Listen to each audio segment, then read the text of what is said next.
자, 거기 여러분 이제 레이기에 나오는 용어의 개념이라는 얘기 있죠. 여기를 한번 보십시다.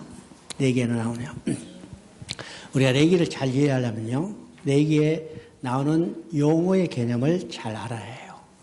이제 용어 개념만 정확히 이해하면 레이기를 거의 이해할 수 있어요. 그래서 레이기에 나오는 이제 용어가 몇 가지가 있는데, 첫째는 언약이라는 개념입니다. 언약이라는 개념.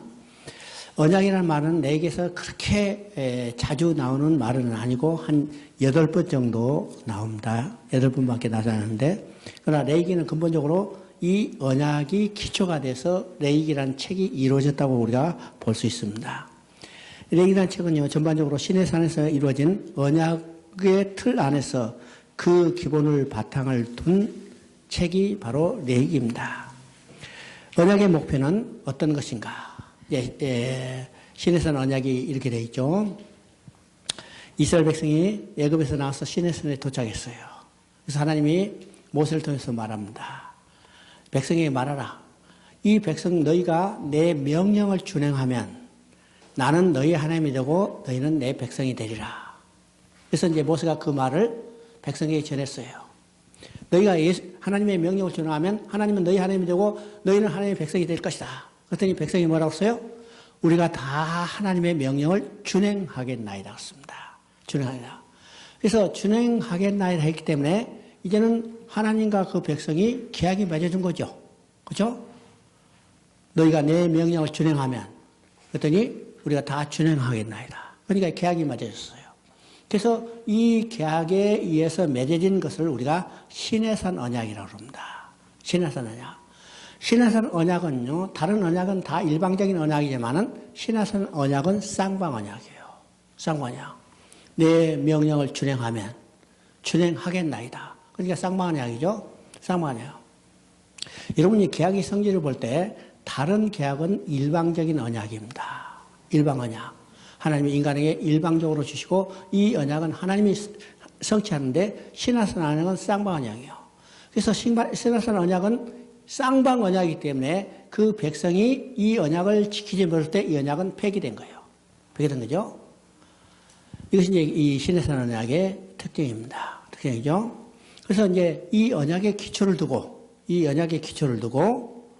레이기를 준 것입니다. 레이기를 기록한 거죠. 오직 언약 백성이면, 그래서 이 레이기에 나타나는 모든 규례는 오직 언약의 백성에게 해당되는 언약의 백성이 지켜야 할 율법이에요. 법이에요. 그러므로 언약은 레이기의 전반적인 부분을 이해하기 위한 필요한 법적인 틀입니다. 레이기에 설명되고 있는 모든 제의에 대한 규정, 그리고 모든 율법에 대한 규정을 이해하기 위한 법적인 틀인 바로 언약인 거예요. 레이기의 제사는 이스라엘 우리 시내산에서 하나님과 맺은 언약이 유지될 수 있게 해주는 하나님이 제시해준 규정들이었습니다. 만약 이것을 규례를 지키지 않으면 하나님과 언약의 관계가 해당되지 않죠. 이 백성들은 이 율법을 지키지 못했기 때문에 결국은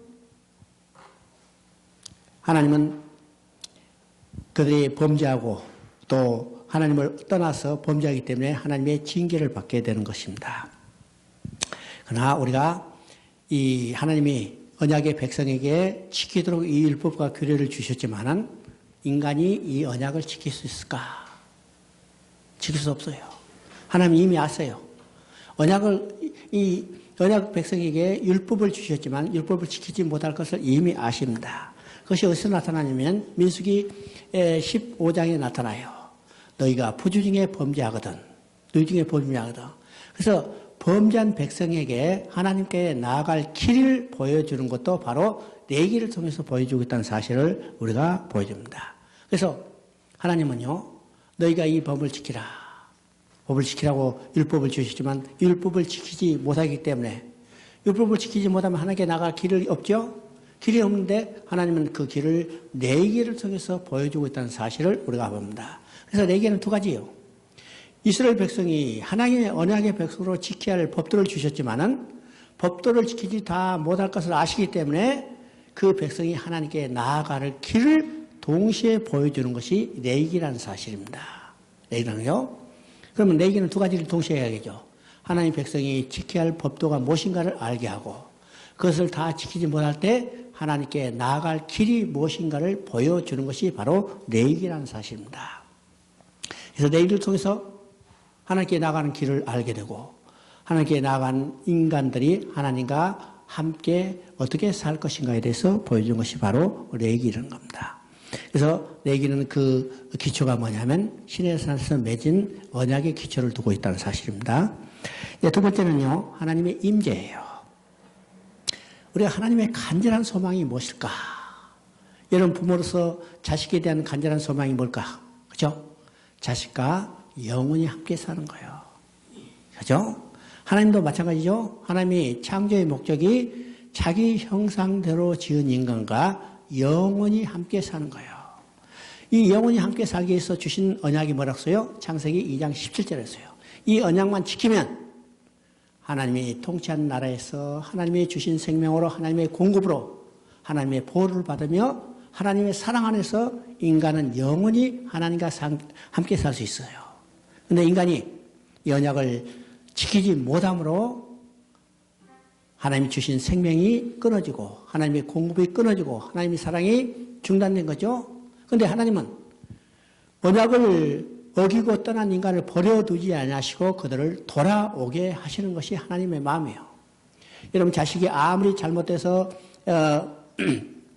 징계하지만 부모는 그 자식에 대한 마음 뭐예요? 절대로 떠나지 아니하고 그 자식이 회개하고 돌아오기를 간절히 소망하는 것이 부모의 마음이죠. 이게 누구의 마음이냐면 하나님 자신의 마음이에요. 하나님의 마음. 그래서 범죄하고 떠난 인간을 돌아오게 해서 하나님과 함께 살기를 원하시는 것이 하나님의 마음이에요. 이것이 하나님의 간절한 소망입니다. 간절한 소망. 성경은 어떤 이야기인가? 성경은 어떤 이야기인가? 성경은 아주 간단한 이야기예요. 성경은 어떤 이야기예요? 하나님이 자기 형상대로 지은 인간과 함께 살기를 원하시는 마음을 드러내는 거예요. 그래서 창세기 1, 2장에서는 하나님의 창조의 목적이 뭐라고 써요? 자기 형상대로 지은 인간과 함께 살기를 원하는데 창세기 3장에서 인간이 범죄하고 떠났어요. 떠난 인간을 버려두지 아니하시고 돌아오게 하는 일이 성경의 이야기고 그죠? 그것을 완성을 어디서 하면 계시록에서 다 이뤘다고 써요. 계시록에서 다 이뤘다고 선언했죠? 계시록 21장 6절에 다 이뤘다고 선언했는데 무엇을 다 이루는가? 하나님이 장막이 사람과 함께 계시며 함께라는 말이 계속 반복해서 하나님과 인간이 함께 살기를 원하시는 거예요. 이게 하나님의 마음입니다. 여러분 이제 마태복음 우리가 잘 알아요. 마태복음 성경 신약의 1장 첫 번째 나오는 책이죠. 마태복음이 뭘로 시작해서 뭘로 끝나는가 여러분 유심히 봐야 합니다. 마태복음은 임마누엘로 시작해서 임마누엘로 끝나고 있어요. 그렇죠? 임마누엘로 시작해서 임마누엘로 끝나고 있어. 마태복음 1장 23절에 처녀가 잉태하여 아들을 낳으니 그 이름을 임마누엘이라라. 임마누엘을 번역하면 하나님이 함께 계심이라. 뭘로 시작했어요? 임마누엘로 시작했어요. 뭘로 끝나요? 28장 20절에 세상 끝날까지 항상 너희와 함께하리라. 너희와 함께한다는 말이 뭐예요? 임마누엘이죠. 그러니까 마태복음 뭘로 시작해서 뭘로 끝나요? 임마누엘로 시작해서 임마누엘 끝나요. 이게 하나님의 마음입니다. 이게 성경 이야기예요. 그래서 하나님의 간절한 소망은 자기 형상대로 지은 인간, 곧 우리와 함께 영원히 살기를 원하는 것이 하나님의 마음이에요. 소망이에요. 하나님이 우리와 함께 계시고 하나님이 계신 곳에는요. 하나님의 영광이 드러나게 돼 있어요. 그렇죠? 모세가 성막을 지었어요. 그 성막에 하나님이 임재하시고 구름이 해막에 덮이고 성막에 하나님의 영광이 충만했다고 했죠? 왜요? 거기 하나님이 임재했기 때문이요. 또 솔로몬이 성전을 지었을 때 하늘에서 불이 나오고 모든 번제물을 태웠어요. 그리고 성전에 하나님의 영광이 충만했다고 했어요. 영광이 충만했죠? 하나님이 계신 곳에 하나님의 영광이 하나님이 임재하고 하나님의 영광이 충만하는 거예요. 그러면 우리 가운데 함께 계시며 하나님의 영광이 드러나기를 원하는 거예요. 언제 하나님이 임재하실까? 언제 임재하실까? 거룩해야 임재하는 거예요. 거룩해야 임재하죠? 거룩해야. 그래서 거룩할 때 하나님이 임재하고 하나님의 영광이 드러나게요. 우리가 죄인된 인간과 하나님이 공존하는 것이 가능한가? 우리가 이걸 생각해 보지 않을 수 없죠. 내게 복잡한 이 율법과 규례의 죄들은요, 하나님이 인간과 함께 살기를 원하시며 함께 있기를 원하시면서 그가 함께 있기 위해서는 거룩해져야 하기 때문에 어떻게 거룩해질까가 많은 규례와 윤리를 이야기를 하고 있습니다. 하나님과 인간이 함께 사는 것은 참 위험한 동거였죠. 그렇다면 어떻게 하나님께 나갈 수 있고 하나님과 동거했을까? 하나님께서 우리에게 오셔야만 해요. 오셔야만 하죠. 그리고 우리 안에 하나님이 임재해야 그때 하나님의 영광이 드러나게 돼 있어요. 드러나겠죠? 하나님이 범죄한 인간에게 찾아오셔서 그 함께 계시를 원하시는 이것이 하나님의 구원 계획입니다. 구원 계획이죠.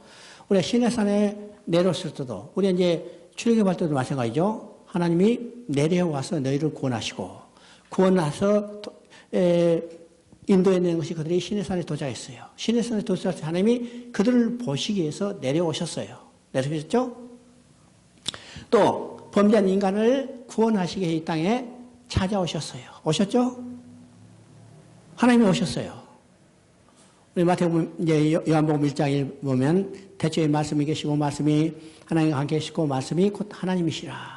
1장 14절에 보면요. 말씀이 육신에 우리 가운데 거하시니 하나님이 육신을 입고 이 땅에 나오신 그분이 누구냐면 바로 예수 그리스도예요. 예수 그리스도는 이 땅에 오셔서 그 죄인들과 함께 먹고 마셨어요. 그 맛이죠? 우리를 구원하시기 이 땅에 내려오셔서 함께 거하시기를 원하시는 것이 하나님의 마음이죠? 그러면 하나님이 인간과 함께 거하시기를 원하시는데 어떻게 해서 하나님과 인간이 함께 거할 수 있을까? 인간이 거룩해져요. 그래서 내게 나타난 여러 가지 규례와 율법들은 하나님과 동거할 수 있는 인간이 하나님과 어떻게 함께 할 수 있을까? 바로 거룩해지게 한 여러 가지 규례를 이야기합니다. 그래서 내게 내어받는 세 번째 용어의 개념은 바로 이 거룩에 있다는 사실입니다. 거룩. 여러분 교재에 나와 있죠? 거룩. 거룩은 내게서 하나님은 자신을 거룩한 하나님으로 반복적으로 계시나요? 내가 거룩하니, 그렇죠? 내가 거룩하니 너희도 거룩하라. 하나님은 거룩하신 하나님으로 반복적으로 이야기해요.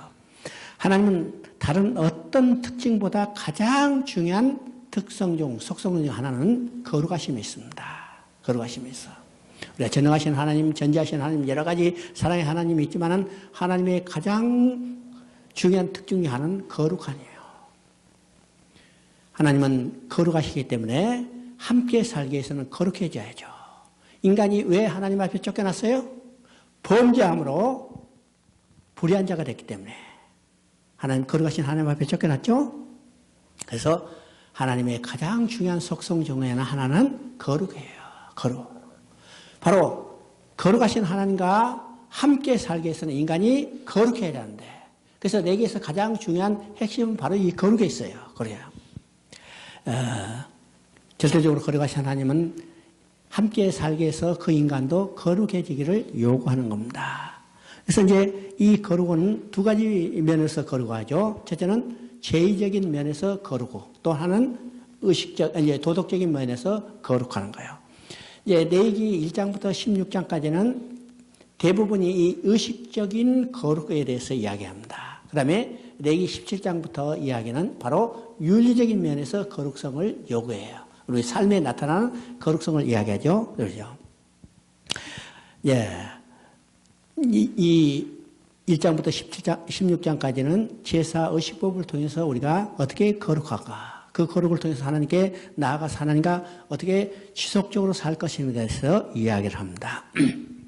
그래서 하나님의 절대적인 거룩의 속성은 그와 관계하는 모든 것, 짐승, 사람, 기구, 땅, 시간, 이 모든 것의 거룩의 속성을 요구하는 겁니다. 이것을 우리가 다른 말하면 죄의적 거룩이라고 해요. 거룩하신 하나님은 부정한 요소와 공존할 수 없기 때문에 레위기는 거룩하신 하나님께서 선택받은 백성이 하나님 앞에서 죄의적인 거룩을 유지하기를 길을 가르쳐 주는 겁니다. 이건 의식적으로 거룩하는 거예요. 어떤 의식을 통해서 거룩해지는 것을 이야기하죠. 그 다음에 이제 17장부터는 비교적 윤리적인 성결법에 대해서 이야기합니다. 재직인 거룩을 요구받는 자는 언약의 공동체 안에서 또는 세상에 나가서 세상과 관계할 때 윤리적인 거룩을 요구받는 겁니다. 그것은 그가 거룩하신 하나님의 이름을 품고 있는 존재이기 때문에. 우리가 누구예요? 우리가 누구예요? 우리가 누구예요? 그리스도인이죠. 그죠? 그럼 우리는 누구 이름을 지금 가지고 있어요? 그리스도 이름을 가지고 있는 존재들이에요. 우리가 드러내는 것은 뭐예요? 그리스도 이름을 드러내요. 왜요? 내가 그리스도인, 기독교인이라는 그리스도인이기 때문에 그리스도 이름을 드러내죠. 그리스도 이름을 드러내기 위해서는 이 이름 자체가 어떤 것이요? 거룩이라는 이름이 있어요. 하나님이라는 이름 자체가 그 속에 거룩한 속성이 있기 때문에 우리의 삶을 통해서 뭘 드러내냐면 거룩함을 드러내야 해요. 그럼요. 그래서 우리가 하나님과 함께 살고 하나님의 이름을 드러내기 위해서는 우리에게 요구되는 것은 거룩이라는 겁니다. 거룩한 거예요. 윤리적인 거룩은 도덕적인 악이나 죄로부터 완전한 분리를 의미합니다. 거룩하신 하나님은 절대로 죄와 교제할 수 없습니다. 그러므로 하나님은 자기 백성에게서도 도덕적인 탁월성, 절대적인 순결을 강력하게 요구하는 겁니다. 이러한 요구가 하나님이 그들에게 주신 율법을 현저하게 계시되어 나타나고 있습니다. 그 율법은 이스라엘로 하여금 하나님의 세계관, 하나님의 거룩을 인식하게 했고 또 그들 또한 거룩한 삶을 살아야만 한다는 것을 계시하고 있습니다. 유죄적인 거룩은 하나님의 성소의 일을 맡은 제사장에게 더욱 높은 수준의 순결을 요구하는 모습을 나타냅니다. 성소에서 끊임없이 드려진 속죄제사는 하나님의 절대적 거룩을 나타낸과 동시에 백성을 향한 윤리적 거룩에 대한 요구를 나타내는 것입니다. 자기 백성들을 향한 하나님의 거룩에 대한 요청은 결국 하나님 자신과 비슷한 성품을 만들어가는 성화에 대한 요청입니다. 먼저는 하나님 자신이 친히 백성의 삶 속에서 자신의 거룩함 힘으로 작용하여 자기의 백성을 거룩하게 하시고 그들 가운데 있는 부정과 타락의 요소를 제거하십니다. 그러나 백성들 스스로도 하나님의 명하신 율법을 지킴으로써 자신들을 거룩하게 해야 합니다. 이게 두 가지죠. 우리가 스스로 거룩해질 수 있는 것보다 하나님이 우리를 거룩하게 해주시는 거예요. 이게 성화의 과정입니다. 성화의 과정. 여호와의 거룩은 인간의 전 존재를 깨뜨리고 진화하기를 원하셨습니다. 신의 언약으로 인해 이스라엘은 제사장 나라로서 수준 높은 거룩한 삶을 살도록 의무를 부과받았습니다. 이것은 곧 세상을 향하여 복의 근원이 되는 선교적 사명이기도 합니다. 하나님의 절대적인 거룩은요, 그가 관계하는 모든 영역, 또 이 세상에 존재하는 모든 것 가운데서 정하고 부정한 것, 거룩하고 속된 것을 분리시키는 분리의 개념을 만들어냅니다. 하나님께서 제사장이 지시하신 1차적인 직무는 바로 이 거룩하고 속된 것, 정하고 부정한 것을 분별하는 것이었습니다. 우리가 이제 거룩에는요, 어떤 개념이 있는가? 거룩과 나누는 거네요. 나눠요. 나누는데 어떻게 나누는가? 거룩과 속된 것이 나눠지고 또 속된 것은 정함과 부정한 것으로 나눠집니다.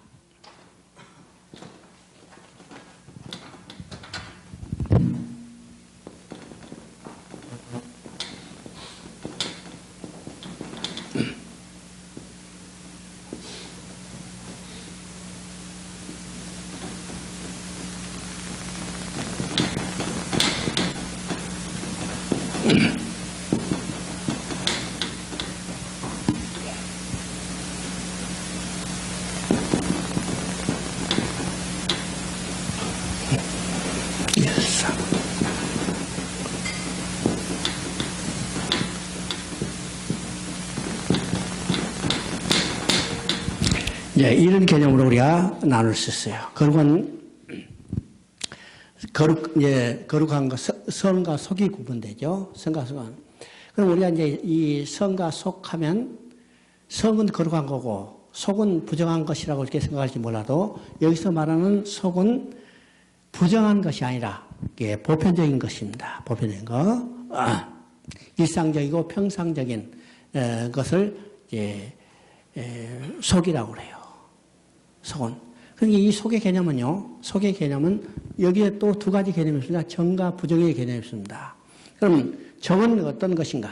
정은 정하다는 것은 기본적으로 깨끗한 개념인데 정상적이고 온전한 상태를 우리가 정한 개념입니다. 정하는요. 정상적이고 온전한 상태. 그래서 이 정의 상태는 이 완전히 중립적인 상태를 이야기해요. 중립적인 상태. 온전하고 깨끗한 상태. 그 다음에 부정한 것은 어떤 것인가? 이 정의 상태, 온전하고 깨끗한 상태에서 지금 조금 기준이 떨어진 상태를 이게 부정의 상태라고 이야기합니다. 부정한 것은 정결함과 대조를 이루고, 그 다음에 이 정결함을 이루고, 이 거룩함과 이 대치를 이루는 거예요. 대죠? 기본과 기준이 되는 정함의 상태를 돌입해서 기준 이하의 자리로 떨어진 상태를 우리가 부정하다고 그럽니다. 부정의 개념에는요, 영구적인 것과 일시적인 것이 있어요. 일시는 어떤 영구적인 부정은 짐승이 어떤 장애가 있는 것처럼 이건 이것을 영구적인 개념이라고 하죠. 그러나 일시적인 것은 어떤 부정한 것에 접촉됐거나 또 유치를 하거나 피를 흘리거나 이런 상태가를 우리가 시체를 만졌거나 할 경우에는 이것을 일시적인 부정이라고 그럽니다. 근데 영구적인 부정은 감염성이 전염성이 전혀 없어요. 그러나 그 부정의 상태가 결코 변경되지 않습니다. 변경되지 않아. 그러나 일시적인 부정은 전염성이 강해요. 대신 어떤 단계에서 이것을 어떤 과정을 통해서 이것을 변경시킬 수 있어요. 그죠? 변경할 수 있죠? 그래서 일시적인 부정에서는 우리가 정함으로 다시 이 상태를 변경시킬 수 있습니다. 이 부정한, 일시적인 부정을 정한 상태로 하기 위해서는 어떻게 하냐면, 물로 씻거나 피를 뿌리거나 또는 시간이 지나면 정결해져요. 그래서 이 정결한 상태에서는 우리가 여러 가지 씻는 작용을 하죠. 피로 씻거나 물로 씻거나 또는 시간이 지나면 정결하기 때문에 어떤 일정한 정결한 기간을 주어주는 것이 여러 이 상태를 변화시키는 이 의식들입니다. 자, 그런데 이 정도가 심해지면 어떤 거냐? 그 진영에서 쫓겨나게 돼요. 쫓겨나겠죠? 왜냐하면 부정한 것과 거룩함은 공존할 수 없기 때문입니다. 만일 이러한 규례를 무시하면 그는 죽임을 당하게 되고 이스라엘 공동체에서 부정은 곧 죽음을 상징하는 것입니다. 또한 이스라엘의 거룩함을 위협하는 것이었어요. 그래서 정결이슬은 이스라엘 백성들이 하나님의 성막에 있는 진영 내에서 지속적으로 머물기 위한 필수적인 요건이 바로 이 정결하게 되는 겁니다. 정결하겠죠? 우리 이제 이 거룩의 정도는요, 거룩의 정도는 각 영역에서 거룩한 정도가 나타납니다. 그렇죠?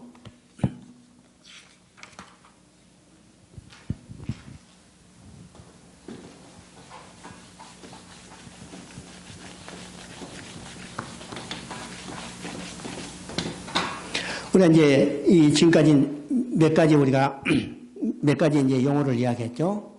첫째는 어떤 용어요? 언약이라는 개념입니다. 두 번째는 임재하고 세 번째는 거룩의 개념입니다. 거룩의 개념이고 나중에 이제 마지막으로 우리가 나타날 하나의 네 번째 개념은 연합이라는 개념입니다. 연합. 그러면 이 연합, 언약과 임재와 연합, 거룩의 어떤 개념을 우리가 통합해서 이야기할 수 있을까? 하나님은요, 그 백성과 함께 살기를 원하세요. 그렇죠? 하나님과 함께 살기를 원하세요. 이것을 임재라고 그래요. 이게 함께 살기를 원하죠. 그러면 함께 살기 위해서 주어진 건 뭐냐면 언약이에요. 언약이죠? 그렇죠? 언약을 통해서 너와 나와 함께 살기를 원하네가. 이게 하나님의 마음입니다. 그래서 창세기 2장 17절에 언약을 주시고 이 언약을 지키면 하나님은 그 백성과 함께 살았어요. 이걸 임재라고 합니다. 그러면 이 임재를 통해서 하나님과 인간은 어떤 관계가 유지하면 연합의 관계가 유지돼요. 연합이죠? 연합의 관계는 어떻어요? 남편과 아내의 관계예요. 남편과 관계는 두 몸이 부모를 떠나서 한 몸을 이루나 이 연합의 관계입니다. 연합의 관계. 성경은 바로 이 연합의 관계를 계속적으로 이야기하죠.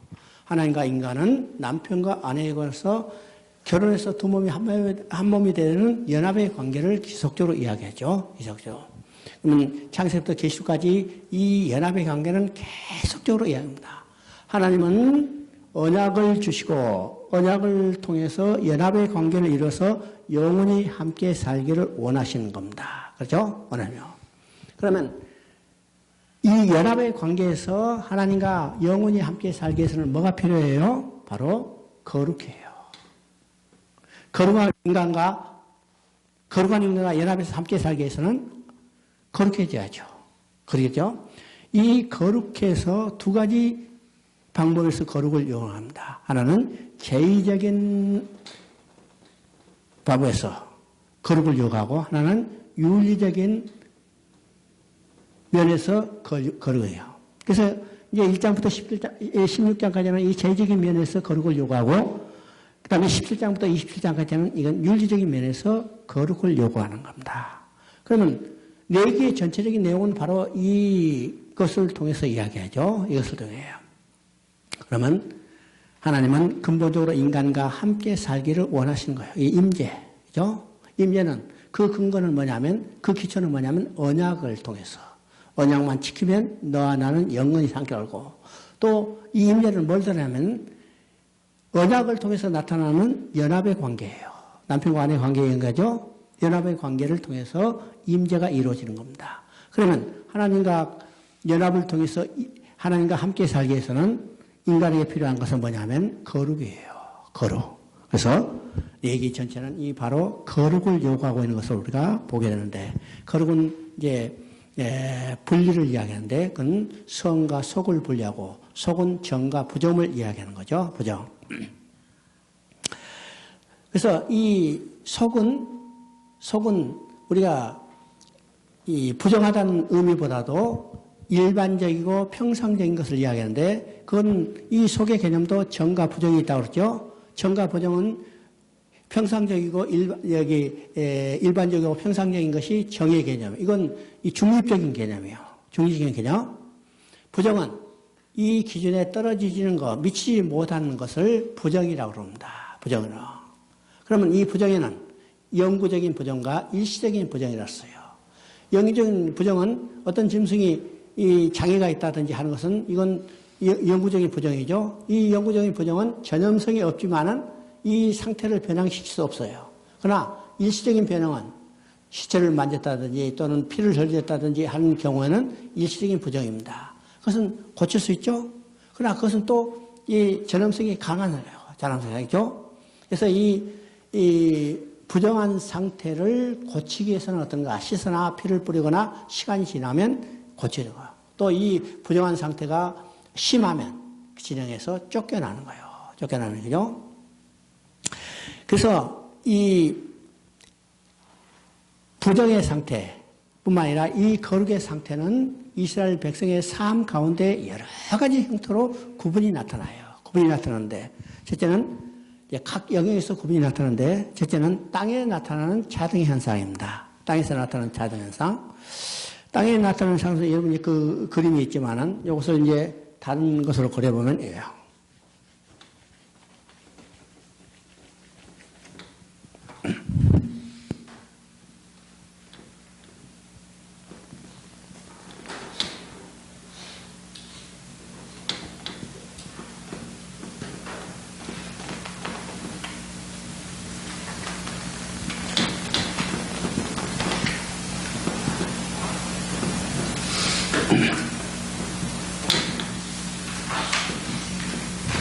자, 이런 개념으로 볼 수 있어요. 성막을 중심으로 성막 뒤에는 누가 배치냐면 레인이 배치됐어요. 또 레인이 이게 중간에 이제 이게 안청 역할을 하고 그 다음에 이스라엘 백성이 진을 배치했습니다. 이스라엘 진 밖에는 이방인이 사는 곳이요. 이것이 이제 땅에서 구분의 개념이 있습니다. 여기는 뭐냐면 이방인이 사는 것은 광야입니다. 광야는 어떤 것인가? 죽음의 땅이에요. 삶의 의미가 전혀 없는 것이 바로 광야입니다. 광야죠.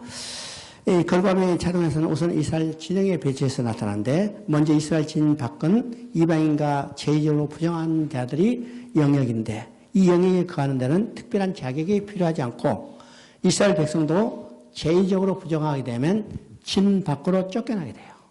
쫓겨나게 되죠? 진 밖으로.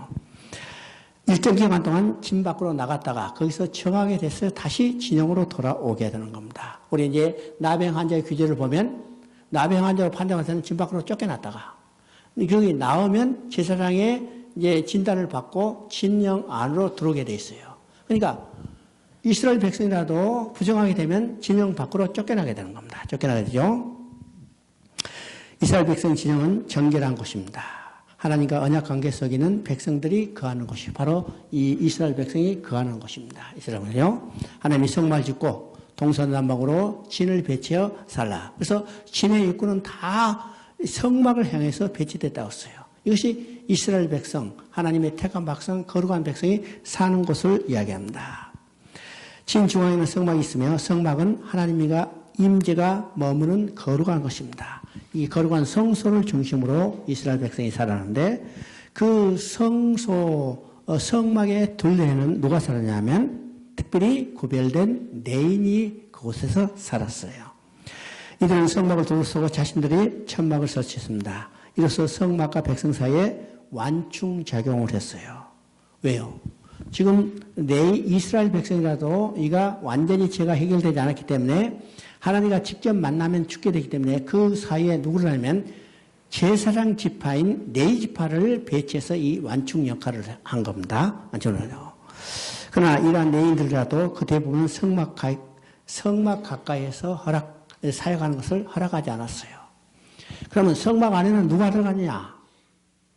레위 지파라도 특별히 제사장만 들어갈 수 있었습니다.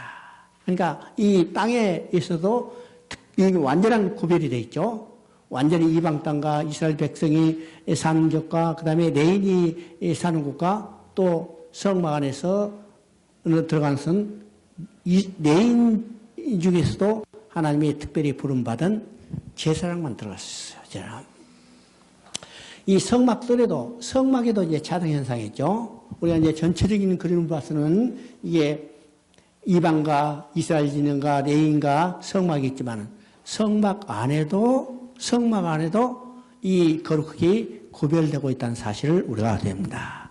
성막에는 어떠세요? 성막에는 지성소가 있죠. 그 다음에 성소가 있어. 그 다음에 여기가 성막들이요.